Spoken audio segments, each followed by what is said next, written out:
I have been reflecting upon the events which took place during our visit to Vilbrand. If you have a moment, I would share my conclusions with you. Please, bear with me. When the Sahagin Elder summoned Leviathan, he employed the power we have come to know as the Echo. Though I cannot well explain the how of it, it would seem he became immortal in so doing. When the Admiral subsequently slew him, his spirit emerged from his lifeless flesh, a consciousness shorn of physical form. Thus transfigured, he took up residence in the body of his minion with the ease of a man donning a favorite glove. Long have I known that the Echo allows one to pass through the walls of a man's soul.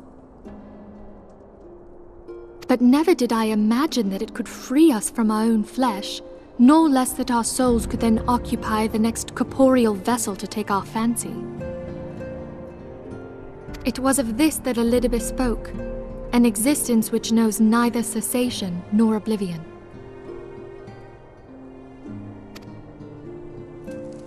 And yet, though the Sahagin had mastered his gift and thereby become immortal, he was by no means invulnerable.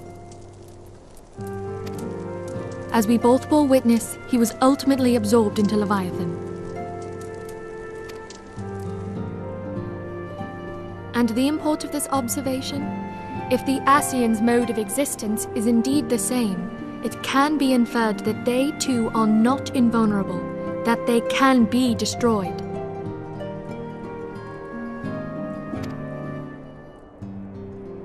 There exists a legend which tells of souls who are reborn upon the cusp of each umbral calamity, that they might stay the encroaching darkness.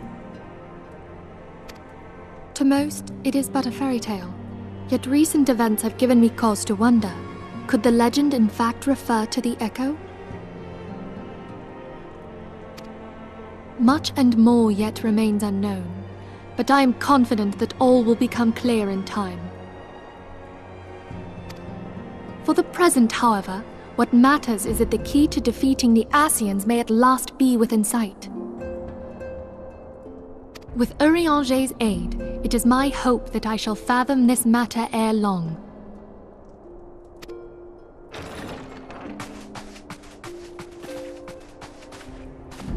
Oh, I was just about to send for you, my friend.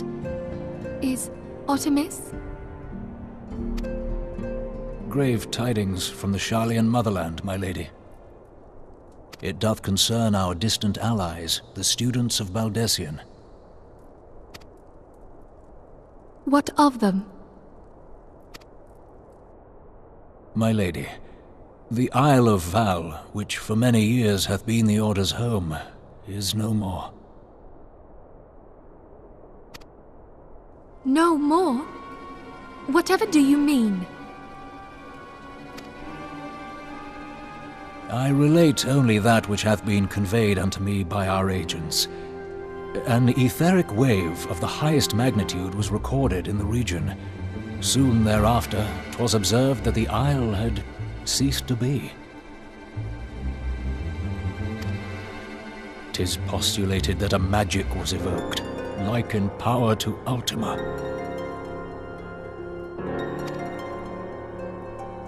12 preserve.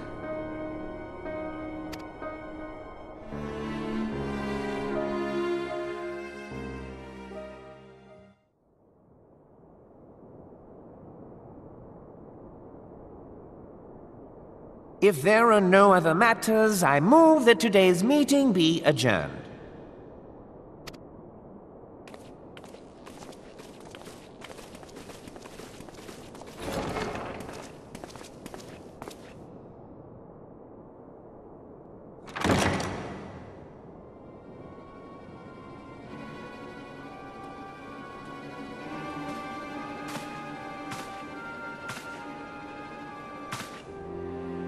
It is done, my lord.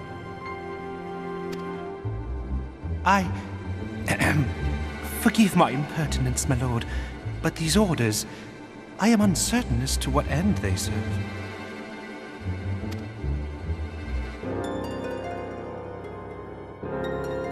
revolution.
You must have gathered by now that Tataru is given to exaggeration.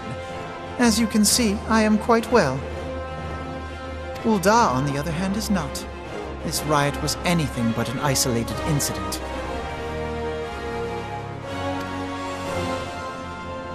There is a restlessness in the air.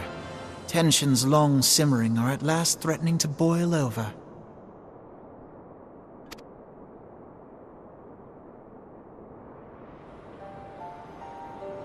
Ul'dah is a nation infamous for the great disparity between the wealthy and the poor. The majority of the populace accepts this state of affairs because they believe that every man bears responsibility for his own lot in life.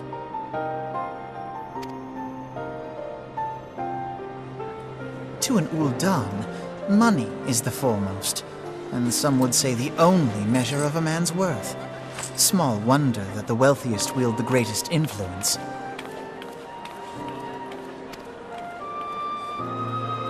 So where do the refugees fit into this social hierarchy? What place is there for those who fled Ala Mhigo and the destruction of the Calamity? Plainly, there is none. They have no wealth, no power, and no worth. To the Ul'dan way of thinking, they may as well not exist.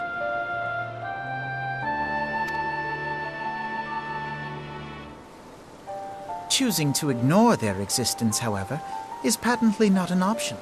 General Rauban and the Sultana understand this, which is why they ordered the Immortal Flames to provide the refugees aid and succor.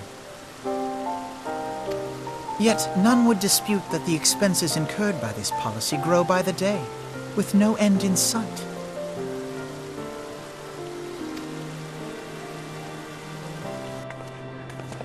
This has prompted more and more Ul'dans to question their obligation to aid these worthless wanderers.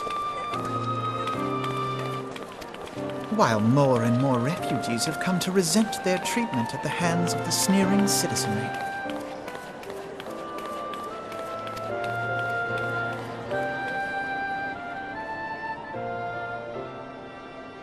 The manner of Lord Lolorito's refusal to grant the Dolmens asylum bespoke a disdain for all refugees, an attitude shared by the rest of the monetarists. And you may be sure they make no effort to conceal their opinions. It was only a matter of time before the refugees united in protest, nor is it any surprise that some among them would ultimately resort to violence.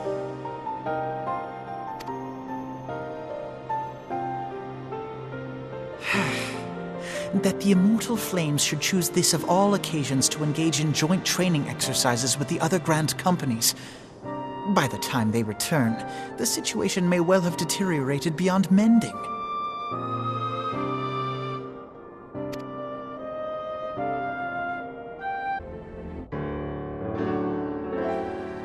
Commander Swift has kept us apprised of your recent activities. You've made great strides towards quelling the violence. Despite our best efforts to determine what provoked this uprising, the truth continues to elude us. Have you uncovered aught which might shed some light on the mystery?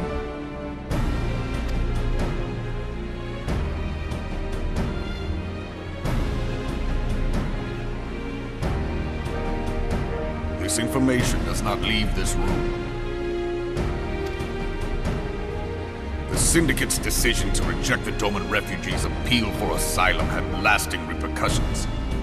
A number of those displaced by the Calamity claimed it was proof of a policy of discrimination. Together with a group of Ala Mhigan refugees, they organized a series of demonstrations to protest against the Sultanate. Demonstrations which became heated, but did not descend into violence. Until a certain incident served as a call to arms. A unit of brass blades sent to supervise a demonstration loosed arrows upon unarmed protesters. It was this atrocity which prompted the refugees to take up arms. I need not tell you what followed. We assumed at first that the attack was born of a miscommunication, When emotions run high, they happen. But suspicions were raised regarding the unit's commanding officer, whom I ordered interrogated.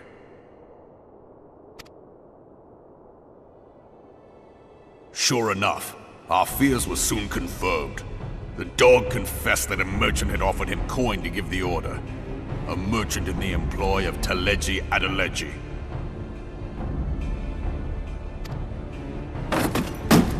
Teleji Adeleji? But he spoke in favor of the Doman's cause, and has ever seemed sympathetic towards the refugees' plight. Why would he do such a thing? Know you of the Cartano Reclamation Bill? It is a proposal to annex the Cartano Flats so that refugees may establish permanent settlements. When last I looked, that was disputed territory.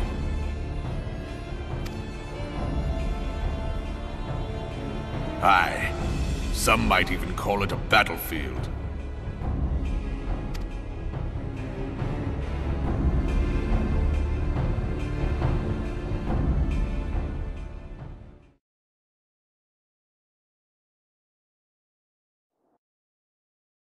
The destruction wrought by Bahamut was greatest at the Cartano Flats.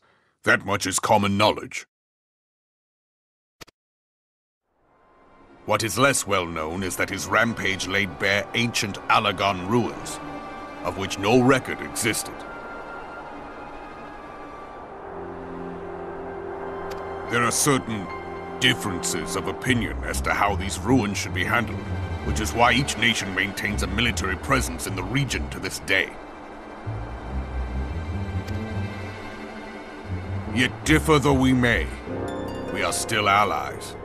Therefore, in the interest of preserving the Eorzean alliance, we have reached an agreement. Any conflict which may arise during the course of military exercises in the region shall have no bearing on relations between our nations.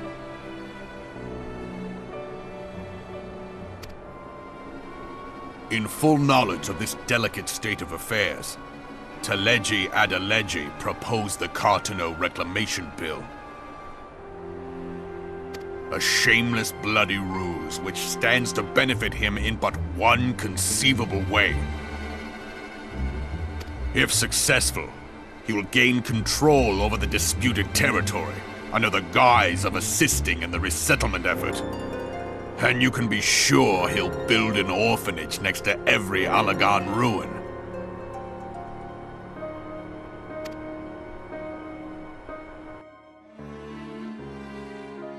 The man would threaten the unity of the Eorzean alliance and risk countless lives for personal gain.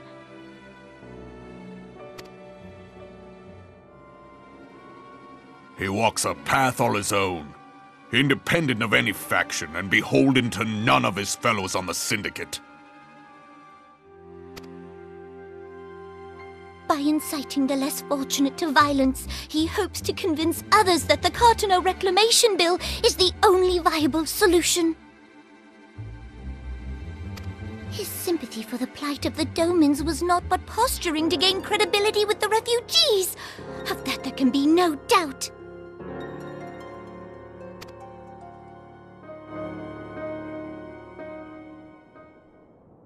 Forgive me, but what could possibly motivate Teleji Adeleji to go to such lengths? What is so special about these ruins that he would risk his position on the Syndicate, and, most likely, charges of treason against the Sultanate? Omega.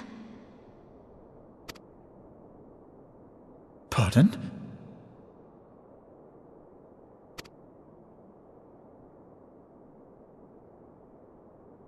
An Allagan monstrosity, not unlike the Ultima weapon.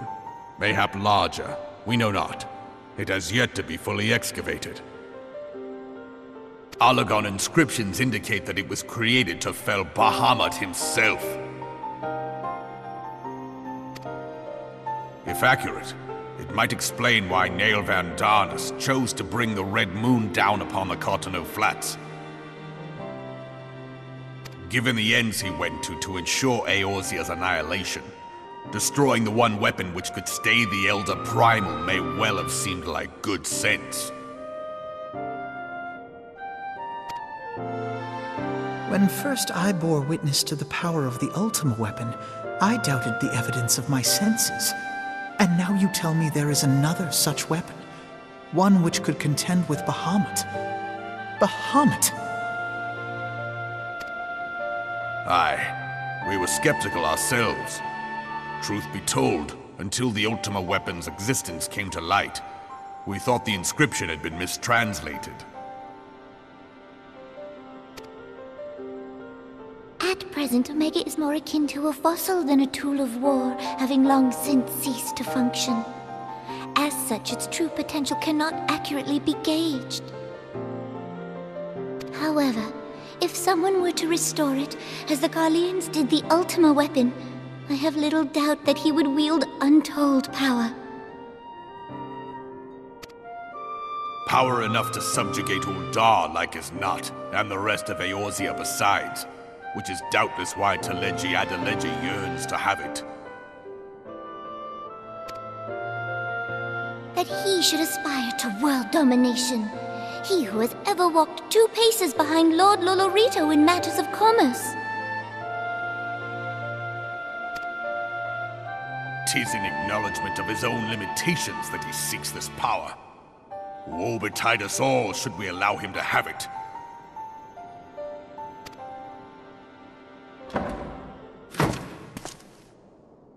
Pray waste no time chasing rats. Only a fool would believe that secrets can be kept in Uldar. It would seem the implications of the Sultanate's refugee problem are rather more far-reaching than we assumed.